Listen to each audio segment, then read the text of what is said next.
Pakinggan po natin ang short interview mula sa pinauwing OFW mula Saudi Arabia at maging professional po tayo sa pagbibigay ng comment. Po, iniiwasan po natin na mapahamak po kayo. Paano po mapunta kayo sa mga pasaway na employers? Katulad po nito. Hindi po tourist ang visa niya. Siya po ay talagang trabaho po at talagang yan lang po yung kanyang gagawin po. Magtrabaho bilang isang kasambahay. Okay? So ngayon po, ano ba naman ito? Okay, dali lang. Okay. So tingnan po ninyo si ate. Ate, lapit ka ng konti sa akin. Trabaho niya sa bahay. Ano sa tingin niyo po ang pwedeng mangyari sa kanya? Oh, ayan, tingnan niyo po. At ate, taga saan ka? Jensen po. Taga Jensen. Ilang taong ka na? 25. 25. First time mo mag-abroad? First time. First time mo. Hindi ka ba natakot na ganyan ang itsura mo? Pupunta ka ng Saudi, magtrabaho ka sa bahay? Oo. Ilang buwan ka lang sa amo mo?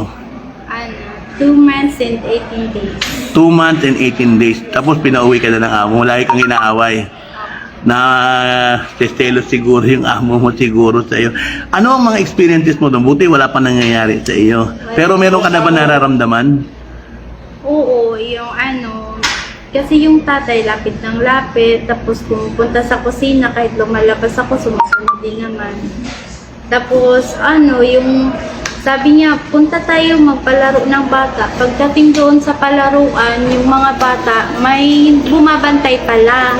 Tapos ako, dinadala niya ako, sabi niya, balik ka, punta tayo doon. Ganon. Di pala ako magbabantay ng bata, sinasabay niya ako kung saan siya. Oo, nakita mo? Ate, tayo ka nga ate. Tayo ka nga ate, tayo ka. Nakita ninyo si ate. O, ayan o. Nagkatrabaho sa bahay. Diyos ko. Nakatahog pansin po sa akin ito si ate. Ate, ako'y nagtatakot para sa iyo. Real talk po tayo. Kasi alam ninyo, yan katulad po ninyo, na talagang, Diyos ko, takot talaga na talagang, Diyos ko, ako'y nagtatakot sa iyo. So, ngayon, bukod doon, ano pa yung mga naranasan mo? Tapos yun, pag umuwi, kasi pinauwi ng Pinauwi na ng amo. Opo, ng babae. Oo, tatakot sa iyo, nagselos sigurado yun.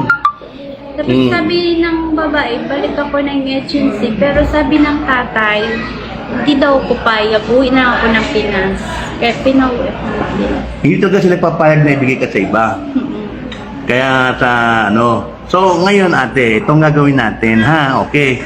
So, ate, tama na yung pag-abroad mo ng marami namang ibang trabaho. Huwag na sa bahay, ha. Natatakot kami para sa iyo. Mabuti na lang, 3 buwan ka, 2 buwan ka palang mahigit, uwi ka na sa Pilipinas. Okay? Kaya yan ang isa sa mga mahirap ang Yan nga po, sa lahat po ng mga kababayan natin nanonood po, ayun 700 na nanonood sa iyo ngayon ng live natin. Oh, kita mo gaano kadami tao nanonood sa iyo ngayon. Ate, maawa ka sa sarili mo. Ayaw namin na isang araw maghihingi ka na ng tulong na ikaw ay minomolestya o ginagawa ng hindi maganda ng amo mo.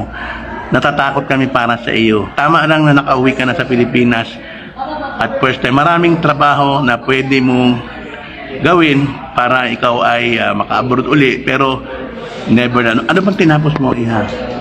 Senior high school. Senior high school ka. Huwag ka mag-alala. Kahit senior high school ka, sigurado ka naman may talent ka naman, may skill ka naman, di ba? So, ganyan.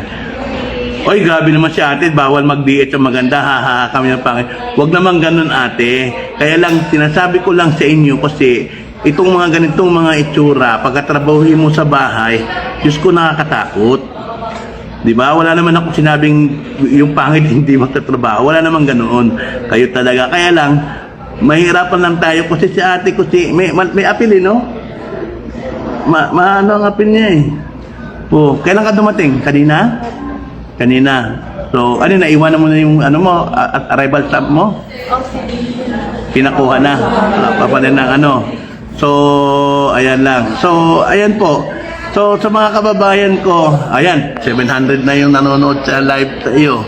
Sa lahat po ng mga nagtatrabaho, mga kababayan ko po, kung kayo po ay